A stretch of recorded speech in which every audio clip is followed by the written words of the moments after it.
Good morning साथीहरू, लु हेर्नुहोस् है, आज दिल्लीको वेदर चाहिँ यस्तो रहेछ। बिहान ट्यारिसमा आएको त मुनि त पत्ता लागेन, घरभित्र ट्यारिसमा आएको चाहिँ पानी पुरै पर्दो रहेछ।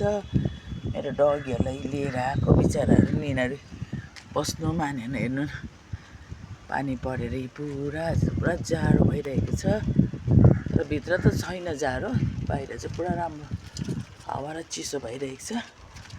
अनि तपाईँहरू के कसो गर्नुहुँदैछ? तपाईँहरू ब्रेकफास्टहरू भइसक्यो होला तपाईँहरूको है। म चाहिँ जस्ट उठेर पानी पिएर कुकुरहरूलाई लिएर आएको माथि वक गर्छु भनेर यस्तो पानी पाउँदो रहेछ, हेर्नुहोस् न। हुन्छ साथी, आज त अब पानी किन्जे गरौँ है, किनभने धेरै दिनदेखि घाम लाग्दै थियो। अब यो लास्ट पानी होला, दिल्लीको जाडोको लास्ट पानी हो, त्यहाँबाट गर्मी सुरु हुन्छ है अझै। हुन्छ साथी हो, बाई, जय मसी।